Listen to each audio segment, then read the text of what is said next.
ব্যবস্থা করে দিব, ইজ্জত লাগলে আমাকে বল, ইজ্জত আমি এনে ব্যবস্থা করে দিব। আমি আমার কাছে ওইগুলা চা যেগুলো মানুষে দিতে পারবে না, তারপরে আমি তোকে দিব। এবার সত্যি করে বলেন, আল্লাহ কি দেয় না নাকি আমরা নিতে জানি না? আমি সবার মুখ থেকে শুনতে চাই, আল্লাহ কি আসলেই দেয় না নাকি নিতে জানি না? আচ্ছা, যে আল্লাহকে আপনারা মানেন, এটা ওই আল্লাহ না যেটা ফেরাউনকে দিছিল?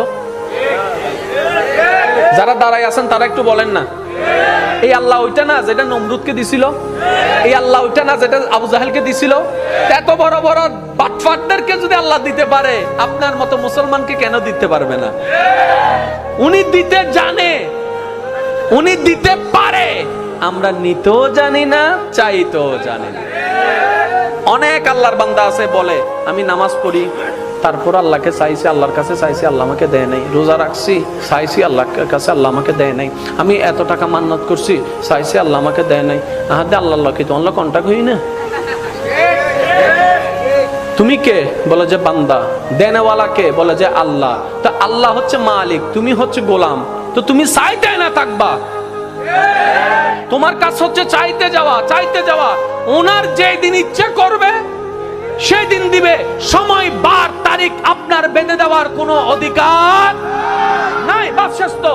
মাওলা চাইতে আছে, চাইতে আছে। একদিন, এক সপ্তাহ, এক মাস, 2 মাস, 1 বছর, 2 বছর, 3 বছর, 4 বছর, 5 বছর, চাইতেই আছে, চাইতেই আছে। আল্লাহ দেয় না।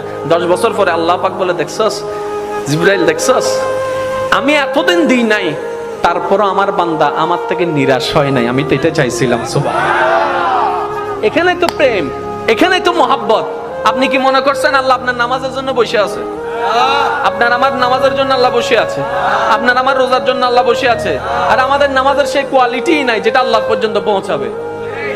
আমাদের রোজার সেই পবিত্রতা নাই যেটা আল্লাহ পর্যন্ত পৌঁছাবে। আল্লাহকে খুশি করতে পারবে এমন কোনো কিছু আমল আমাদের কাছে, আর আপনাদের কাছে বাদ দেন, আমার কাছেই নাই, যেটা আল্লাহকে আমরা দেখাইতে পারবো মওলা এটা এনেছি তোমার জন্য। যে কথা আমি বলতে চাচ্ছিলাম, একটু খেয়াল করেন। বিদেশ থেকে যখন কেউ আসে, তখন ওই আনে তো অনেক কিছু, একদম না পারলে বুঝ দেওয়ার জন্য কি আনে? চকলেট। এটা হচ্ছে বিদেশ। হাসর হচ্ছে আমাদের আসল দেশ। যেদিন আমরা আল্লাহর কাছে ফিরে যাব, সেই দিন যদি আল্লাহ জিজ্ঞেস করে, বান্দা তোকে আমি 50-60 বছর একটা ভিসা দিছিলাম, বান্দা বলবে আল্লাহ দিছিলা। তোর খাওয়ার দরকার আমি দিছি নাই? দিই নাই? আল্লাহ দিছো। তোর সৌন্দর্য দরকার দিই নাই? দিছো। আল্লাহ। বান্দা তোর সম্মান দরকার আমি দিই নাই? আল্লাহ দিছো। তোর স্ত্রী, পুত্র, স্বামী দরকার আমি দিই নাই? আল্লাহ দিছো। তোর যা দরকার সব আমি দিছি তো? আল্লাহ দিছো। এবার আল্লাহ যদি জিজ্ঞেস করে, ওই দুনিয়ার থেকে আসার সময় আমি আল্লাহর জন্য কি আনছো? একটা জিনিস তো আমার জন্য আনছস নিশ্চয়, একটা জিনিস আমাকে দে। সেদিন আল্লাহকে কোন জিনিসটা দিবেন? নিজেকে প্রশ্ন করেন, উত্তর দেওয়ার দরকার নাই, নিজেকে প্রশ্ন করে দেখেন। দেখেন আপনার ব্রেনে বলছে কিচ্ছু নাই। সবাইকে প্রশ্ন করেন, কিচ্ছু? জোরে বলেন না, কিচ্ছু? আল্লাহকে যে দিতে পারবো, আল্লাহ আমি এটা আনছি। এখন আমরা সাহস করে নামাজটা দিতে চাচ্ছি, ওই শুক্রবারের 2 রাকাত ওইটা আর কি দিতে চাচ্ছি। আবার মনে মনে লজ্জা, আগে কোনো সুন্নত নাই, পরে কোনো সুন্নত নাই, এটা আবার কেমনে দিই, এটা আবার কেমনে দিই। এবার অনেকে ওয়াক্তিয়া নামাজ দিতে চাচ্ছে, আবার মনে মনে ভয় হচ্ছে, এই নামাজ না সেই নামাজ যেই নামাজের মধ্যে বাজারের হিসাব করেছিলাম, এই নামাজ না সেই নামাজ যেই নামাজের মধ্যে কত কিছু চিন্তা করছিলাম, এই নামাজটা তো আল্লাহকে দেওয়ার মতো কোয়ালিটি নাই। এবার অনেকে বলে যে তাহলে রমজানের রোজাগুলা দিই। এবার রোজা যখন দেওয়া শুরু করলাম, ফজরের নামাজ কজা, জোহরের নামাজ কজা, আসরের নামাজ কজা, রাতভর তারাবি চলছে, আমি আপনি বাইরে বাইরে ট ট ট ট ট ট, এদিকে রোজা, এদিকে বাটপারি, এদিকে রোজা, এদিকে চরিত্রের খারাপ। এটাও দেওয়া সম্ভব?